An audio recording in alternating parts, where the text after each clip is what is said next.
In today's Door Library Resource Moment, I'd like to talk about using the database's citation feature to pull together a works cited page for your paper, presentation, or annotated bibliography. That's right, our research databases include a citation feature, and in all cases that includes an APA and an MLA citation. So let me give you a tour of how to locate the citation link in our most popular databases. Let's start with the Marquette web page. And from that page, we'll go to Quick Links and we'll go to Library. Let's let that load. But I'm going to begin by showing you how to find the citation from our Door Library catalog to one of our books. So let's start with the Door Library catalog. Let's type in Battle of the Bulge, and let's see if we can find a book on that topic. So the top one looks pretty good. It's the title. We're going to click on that title and open up the full record because that's at that record level for an individual or a unique item that we're going to find the citation link. Now we need to take just a minute as we approach every new database to look for that citation. So if I scroll down the page a little bit, I can see that Cite This Title is the way that I'm going to get that link. I'll go in and I can look for a link to a citation in MLA 8, APA, or Chicago. And most commonly, we're using MLA at Marquette High. Let's go ahead and let's highlight that title. We're going to do a Control-C to copy it. And then we're going to go to a Google Doc, type in the word work cited, give ourselves a couple of spaces, and then do a Control-V to paste in that citation. So we've got our first citation already. So let's go back to our web page and let's go down to our databases A to Z and let's take a look at how we would find that using one of our Gale Virtual Reference encyclopedias. So we'll go to G to K. We're going to click on the Gale Virtual Reference Library. We're going to search across that entire collection again for an encyclopedia article on the Battle of the Bulge. We'll go ahead and type that in. That best describes what we're looking for. These articles look kind of on target. These are people associated with it, books about, but not actually kind of the encyclopedia article I'm looking for. Here's one. America at War, the Final Push in Europe. That's going to give me some good historical information about the actual Battle of the Bulge. I'm going to go ahead, I'm going to click on that title to open up the full record. Again, it's at the record level that we're going to find the citation. Now in the Gale Virtual Reference Library, they're going to give us two places where we can find the citation. Up here at the top, where it says Cite, and again, MLA, APA, or Chicago. Let me click on those and show you the difference. They are slightly different. But again, at Marquette High, we typically use MLA.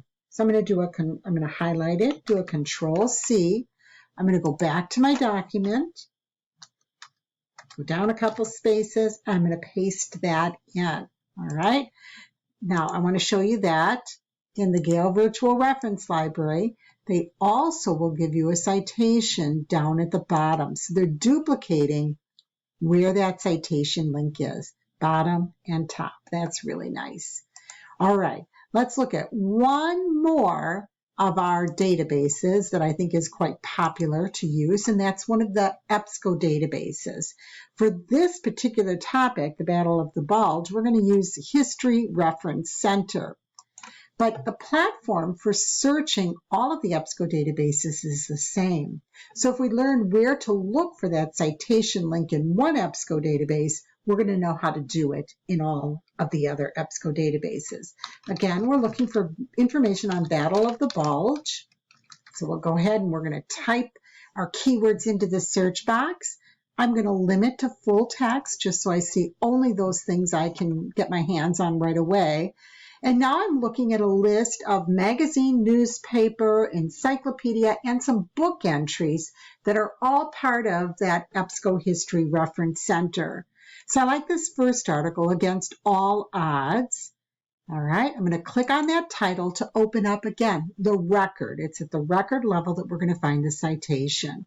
I can read a little bit about it. It does look like it's on the Battle of the Bulge, so it looks on topic.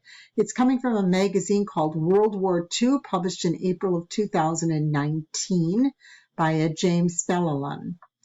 If I look over to the side here on the right-hand side, I see all of the tools that I can use for this article, so things that I can do with that article. And one of those is called Cite. If I click on it, I'm now led to the citation for that article. There are several citation styles available through EBSCO, but we want MLA. So we're going to scroll down the page.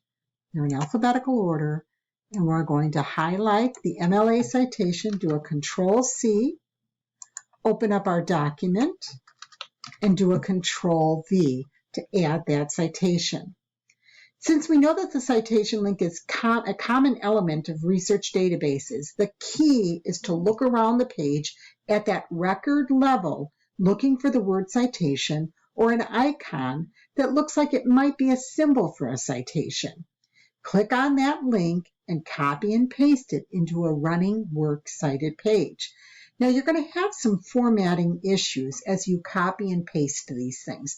The font size, the font itself won't be the same from database to database. However, the time saved by using the citations available through the various databases makes this very attractive and efficient. I'm going to finish today by just giving you a couple of tips on how to clean up and make this works cited page look a little nicer. The first thing that you need to do is to put your citations in alphabetical order based on the first word in the citation. Most often that's a title or an author, all right? Once we've put them into alphabetical order, we want to go and we want to make sure that our citations are all in normal text and that they're the same size, font size. So we're going to go ahead and make them Arial and 12. All right. You see the shadowing that comes with a lot of the EBSCO citations? We can get rid of that by highlighting it and clicking normal text, right? That's going to get rid of that yucky highlighting that just comes with the record. The final thing that you need to do is to do a hanging indent, all right? So I'm going to show you how to do that. I'm going to clean that up because that didn't look the same size with this first record here. The way that I do it, and there are probably several ways that you can do it, but the way I do it is to go to the end of the first line and do a Shift-Enter. That's going to bring my cursor down to the second line. Now I'm going to use the space bar on my keyboard, and I'm going to click over 5 spaces, all right? Or you could tab over 5 spaces. Now this third line looks pretty long, and if I tab over, I bet it's going to be too long to handle all of the text. So I'm going to put a break in this long web address by putting a space there or hitting the Enter key and bringing it down to another line. Again, I'll go now to the second line, do a Shift-Enter. That brings me to that third line, and I'm going to just space over 5 spaces. Shift-Enter at the end of the line. Whoops, didn't need to do it on that line, I guess. And I'm going to go over 5 spaces, all right? So that cleans it up, makes it look a lot prettier, just some tips. So I think it's a very efficient method to use. If you have any trouble finding those citations, never hesitate to send me an email or visit me during my office hours. Until next week, happy researching.